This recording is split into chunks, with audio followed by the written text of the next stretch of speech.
नमस्कार दोस्तों, आप सभी का स्वागत है अपने अतुल्य एग्जाम गुरु परिवार में।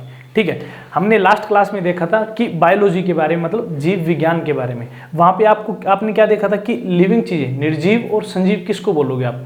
तो वहीं से कनेक्ट करके हम नेक्स्ट स्टार्ट करते हैं कि निर्जीव और संजीव के बारे में आपने कुछ गुण धर्म देख लिए थे, मतलब कुछ कैरेक्टरिस्टिक्स देख ली थी। ठीक है, अब देखो कि सबसे पहली जो लिविंग चीज़ जो बनी थी, आपने उसको क्या बोला, कोशिका या सेल। ठीक है, कि इस संसार के अंदर जब जगत की उत्पत्ति हुई थी, संसार के अंदर जो सबसे पहले जो लिविंग चीज बनी थी वो क्या थी, आपकी कोशिका। कि कोशिका के अंदर वो सारे गुण थे जो आपको मैंने लास्ट क्लास में बताए थे कि इसके अंदर ग्रोथ होगी टाइम के साथ साथ में, इसके अंदर हलचल जो मूवमेंट की प्रक्रिया है वो भी शो करेगी, और उसके बाद में क्या, जो मेटाबॉलिज्म मतलब उपापचय की प्रक्रिया है वो भी इसके अंदर होगी। उसके बाद में रिप्रोडक्शन की, मतलब जो आप देखते हो कि सेल डिवीजन, कोशिका विभाजन, वो रिप्रोडक्शन आ गया। उसके बाद में जो कॉन्शियस उत्तेजना की प्रतिक्रिया वो भी इसके अंदर है। तो मतलब जो जीवित रहने के लिए जो भी कैरेक्टर, जो भी गुण पाए जाते हैं वो आपकी कोशिका के अंदर पाए जाते हैं। ठीक है, तो इसको आपने क्या बोला, सबसे क्रियात्मक एंड संरचनात्मक, मतलब स्मॉलेस्ट यूनिट या स्ट्रक्चरल एंड फंक्शनल, की क्रियात्मक एंड संरचनात्मक इकाई। कि आपने कोशिका को क्या बोला कि स्ट्रक्चरल एंड फंक्शनल यूनिट, मतलब क्रियात्मक एंड संरचनात्मक इकाई ऑफ लिविंग थिंग्स, मतलब संजीवों की। ठीक है, संजीवों की। ठीक है, कि कहने का मतलब क्या है कि स्ट्रक्चरल यूनिट मतलब संरचना भी, किसी भी इस संसार के अंदर जो भी लिविंग चीज है, संजीव चीज है, जो भी कोई भी चीज जो बन रही है वो किससे, उसकी संरचना किससे हुई, आपकी कोशिका से। और उसी हिसाब से इसको बोला कि फंक्शनल यूनिट मतलब क्रियात्मक। अब क्रियात्मक का मतलब क्या है कि जो भी चीजें हैं आपके ह्यूमन बॉडी लगाओ, किसी चीज के अंदर जो भी जीव संजीव है उनके अंदर जो भी कार्य हो रहे हैं वो बेसिक, बिल्कुल डिटेल के अंदर, बेसिक चीज के अंदर कौन करवा रही है, आपकी क्रिया। तो इसको आपने जो आप क्रिया करवा रहे हो वो कौन, आपकी कोशिका। उसको आपने क्या बोला कि क्रियात्मक इकाई। ठीक है, जैसे आप सांस ले रहे हो, कोई भी जीव जंतु है वो सांस ले रहे हैं, तो उसके बेसिक में भी जाओगे बिल्कुल डिटेल में, मतलब क्या है, आपकी कोशिका सांस ले रही है। ठीक है, मतलब हर चीज का जो भी क्रिया, जो भी कार्य कर रहे हो आप, वो कौन करिए, आपकी कोशिका। ठीक है, तो सबसे पहले वैज्ञानिक आया था जिसका क्या नाम था, रॉबर्ट हुक। रॉबर्ट हुक था, उसने क्या देखा कि वो जर्नली माइक्रोस्कोप में स्टडी कर रहा था। उसने देखा कि जो आपके पेड़ की छाल है, सबसे पहले मतलब कोशिका की डिस्कवरी किसने की, वैज्ञानिक ने, रॉबर्ट हुक ने। किसके अंदर, कॉर्क सेल।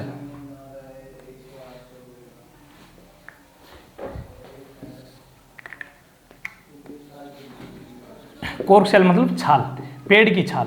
कि जो पेड़ की छाल थी उसके अंदर जो कोशिका थी, कॉर्क सेल जिसको बोला आपने, तो उसकी स्टडी किसने की, जो आपका रॉबर्ट हुक था, उस वैज्ञानिक ने। ठीक है, तो उसने देखा कि जो माइक्रोस्कोप के अंदर उसने जैसे भी पेड़ की छाल थी उसके अंदर देखा कि जो कॉर्क सेल थी वो क्या थी, आपकी डेड या मृत। जो कोशिका थी वो मृत। तो एग्जाम के अंदर क्वेश्चन आता है कि मृत कोशिका की सबसे पहले खोज किसने की, आपके रॉबर्ट हुक ने। ठीक है, और कब, 1665 में। ठीक है, उसके बाद में फिर एक क्वेश्चन आता है कि सबसे, ये तो इसने की मृत कोशिका की, अब फिर लिविंग जो आपकी संजीव कोशिका है उसकी खोज किसने की। उसका नाम फिर सेकंड साइंटिस्ट आता है, उसका वैज्ञानिक का नाम क्या था, एंटोन वॉन ल्यूवेनहोक। कि जो ये वैज्ञानिक था एंटोन वॉन ल्यूवेनहोक, ये दूसरा वैज्ञानिक था जिसने आपकी संजीव कोशिका की, संजीव या लिविंग कोशिका की। कि एग्जाम के अंदर क्वेश्चन आता है कि सबसे पहले संजीव कोशिका, लिविंग कोशिका को किस वैज्ञानिक ने देखा, कि एंटोन वॉन ल्यूवेनहोक ने। और वो कोशिका थी कौन सी, कि ओनियन सेल, जो आपकी प्याज की सेल है, जो प्याज के अंदर जो कोशिका पाई जाती है, जो ओनियन के अंदर जो कोशिका है उसकी खोज किसने की, या मतलब कह लो कि संजीव कोशिका की सबसे पहले खोज किसने की, एंटोन वॉन ल्यूवेनहोक। ठीक है, समझ गए। तो ये 2-3 वैज्ञानिक थे। उसके बाद में क्या है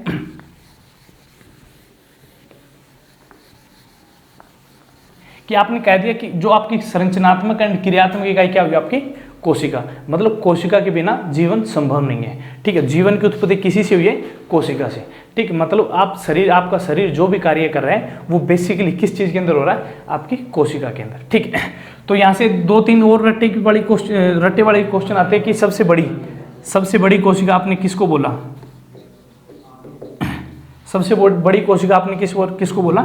सबसे बड़ी कोशिका किसको कहते हैं? ओस्ट्रिच, जो आपका शुतुरमुर्ग है, ओस्ट्रिच एग, जो शुतुरमुर्ग का अंडा होता है, ठीक है,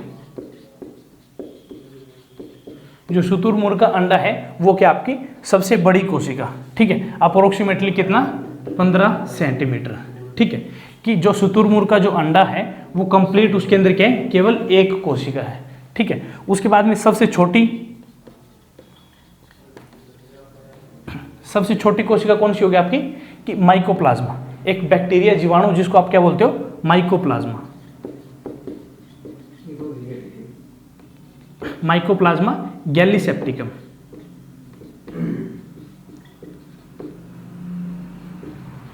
कि माइकोप्लाज्मा गैलीसेप्टिकम जो जीवाणु था उसकी क्या जो कोशिका है? सबसे छोटी कोशिका, ठीक है। तो ये तो है आप शरीर से बाहर, मतलब आपके इन्वायरमेंट में, ठीक है। और फिर देखते हो आप आपके शरीर के अंदर सबसे छोटी कोशिका कौन सी होती है? शरीर के अंदर सबसे छोटी कोशिका आपकी, सबसे छोटी कोशिका किसमें? ह्यूमन बॉडी में, ठीक है। किसको बोलोगे आप? आरबीसी को, ठीक है। अब क्वेश्चन यहाँ से कंफ्यूजिंग है, ठीक है, कि एक तो सबसे छोटी कोशिका ये तो होगी आपकी आरबीसी, ठीक है। उसके बाद में एक क्वेश्चन ये भी आता है कि सबसे छोटी कोशिका, उसका आंसर जाता है स्पर्म या शुक्राणु, ठीक है।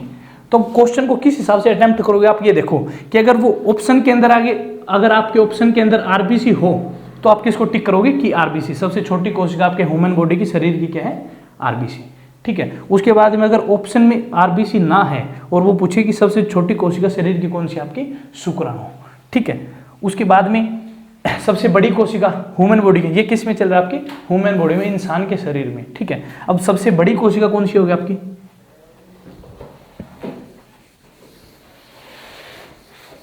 फिर देखते हो आपकी सबसे बड़ी कोशिका किसमें?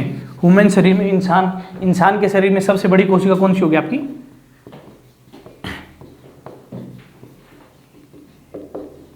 कि जो एग, अंडा कहने का मतलब क्या है? जो फीमेल बॉडी के अंदर, जो मादा के अंदर जो अंडा बनता है, वो अंडा, एग जिसको बोलते हो आप, एग या अंडा कह लो, वो है आपकी शरीर की सबसे बड़ी कोशिका, ठीक है। तो जर्नी ये 3 से 4 पॉइंट थे कि सबसे बड़ी कोशिका कौन सी होगी, सबसे छोटी कोशिका कौन सी होगी, ठीक है। इसके बाद में आप देखो कि अब ये तो होगी कोशिका, ठीक है। अब मैंने क्या कहा कि कोई भी छोटी से लेके बड़ी चीज, हर चीज का निर्माण किससे हुआ है? आपकी कोशिका से, ठीक है। अब वो चेन देखो कि जो कोशिका है, कोशिका मिलके क्या बनाएगी? कि जीवन की आधारभूत इकाई किसको बोला आपने? कोशिका को। अब कोशिका से मिलके क्या बनेंगे? आपके उत्तक या टिश्यू, ठीक है। अब बहुत सारे उत्तक, मतलब कहने का मतलब कि उत्तक कौन से होंगे? जब कोशिकाएं, सारी कोशिकाएं मिलके एक पर्टिकुलर फंक्शन करने लग जाए, वो होंगे आपके उत्तक, एक जैसा काम करने लग जाए, वो हो गया आपके उत्तक। अब बहुत सारे उत्तक मिलके क्या बनाएंगे आपके शरीर के अंदर? आपके अंग, मतलब ऑर्गन्स, ठीक है। ऑर्गन्स जैसे आपके शरीर के अंदर कौन कौन से ऑर्गन्स होगी? जैसे आपकी आंख होगी, आपकी दिमाग हो गया, आपका दिल हो गया, जो आपके फेफड़े होंगे, ये सारे क्या आपके ऑर्गन्स, मतलब अंग्स हैं, ठीक है। उसके बाद में बहुत सारे अंग मिलके जो अंग एक जैसा काम कर रहे हैं अपने शरीर के अंदर, वो क्या होंगे? आपके अंग तंत्र का फॉर्मेशन कर देंगे, ठीक है। अंग तंत्र या ऑर्गन सिस्टम।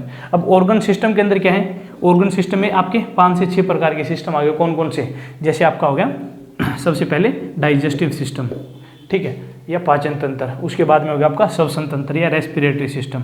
उसके बाद में होगा आपका रिप्रोडक्टिव सिस्टम। उसके बाद में आपका एक्सक्रीटरी सिस्टम। फिर हो गया आपका नर्वस सिस्टम। ये सारी जितने भी सिस्टम हैं जो आपके तंत्र, वो सारे किसके हैं? अंग तंत्र के, ठीक है। अब बहुत सारे अंग तंत्र मिलके, मतलब कि आपकी एक बॉडी के अंदर बहुत सारे अंग तंत्र मिलके किसका निर्माण कर दिया? आपके शरीर का, ठीक है, मतलब बॉडी का निर्माण हो गया। मतलब बॉडी के अंदर क्या है? अब मैंने कहा कि जीवन की आधारभूत इकाई क्या आपकी? कोशिका, मतलब बॉडी, शरीर किससे मिलकर बना है? अंग तंत्र से। अंग तंत्र फिर अंग से फिर उत्तक किससे मिलकर बने? आपकी कोशिका से। ये सेम सीक्वेंस है। जैसे आप लगाओ एक कमरा है, कमरे की सबसे छोटी यूनिट क्या है? आपकी बिल्कुल छोटी ईंट से मिलकर क्या है? दीवारों से मिलकर क्या बना? एक कमरा फिर बहुत सारी कमरे आई, क्या बन गया? एक बिल्डिंग। अब एक बिल्डिंग के अंदर फ्लोर बन गया, फ्लोर से बहुत सारी क्या होगी? बिल्डिंग बन गई, ठीक है। उसी वही सेम सीक्वेंस है कि आपका शरीर किससे बनता है? अंग तंत्र से। अंग तंत्र किससे बनेंगे? आपके अंग से। अंग फिर बहुत सारे उत्तक से मिलके, और बहुत सारे उत्तक मिलके क्या किससे मिलेंगे? आपकी कोशिका से मिलकर बहुत सारे उत्तक बन गए। ठीक है, तो हमें जर्नल किसके बारे में पढ़ना है? कोशिका के बारे में। कोशिका के बारे में कंप्लीट आपके एग्जाम के अंदर जो क्वेश्चन उठते हैं कोशिका के बारे में, सेल बायोलॉजी जिसको बोलते हैं, आप वहाँ से उठते हैं। उसके बाद में फिर वो पूछते हैं उत्तक के बारे में कि आपके शरीर के अंदर उत्तक कौन से, जैसे बहुत इंपॉर्टेंट क्वेश्चन कौन सा होगा आपका, जैसे ब्लड है कि आपका रक्त कौन सा उत्तक है, संयोजी उत्तक या कनेक्टिव टिश्यू। ठीक है, अब यहाँ से क्वेश्चन नहीं आती, ये जो आपके अंग है कहाँ पे इंक्लूड हो जाएंगे? अंग तंत्र के अंदर। जैसे हम करेंगे आपका डाइजेस्टिव सिस्टम के अंदर आपके आ जाएगी अमाशय हो गया, अग्नाशय हो गया, आपका यकृत हो गया, मतलब जितने भी अंग आगे आपके पाचन से रिलेटेड वो सारी किस्में आ जाएंगे आपके डाइजेस्टिव सिस्टम में। फिर उसके बाद में होगा रेस्पिरेटरी सिस्टम हो गया आपका, रिप्रोडक्टिव सिस्टम। कहने का मतलब क्या है कि आपको किसके बारे में स्टडी करना है? अंग के बारे में। तो आपके सिलेबस से रिलेटेड जो ह्यूमन फिजियोलॉजी है उसके जो क्वेश्चन आते हैं, एक तो कोशिका से, सेल बायोलॉजी से, फिर उसके बाद में उत्तक से, फिर उसके बाद में अंग तंत्र से। ठीक है, तो हम आज आपने देख लिया बिल्कुल डिटेल से। फिर उसके बाद में हम नेक्स्ट क्लास में बच्चों कहाँ से स्टार्ट करेंगे कि अंग तंत्र, कोई एक पर्टिकुलर अंग तंत्र उठा लेंगे और उसके बाद में उसके बारे में पूरी डिटेल से स्टडी करेंगे कि उस अंग तंत्र के अंदर किस हिसाब से काम होगा और उनकी जो कोशिकाएं किस हिसाब से आपका काम करेंगी। ठीक है, तो धन्यवाद दोस्तों।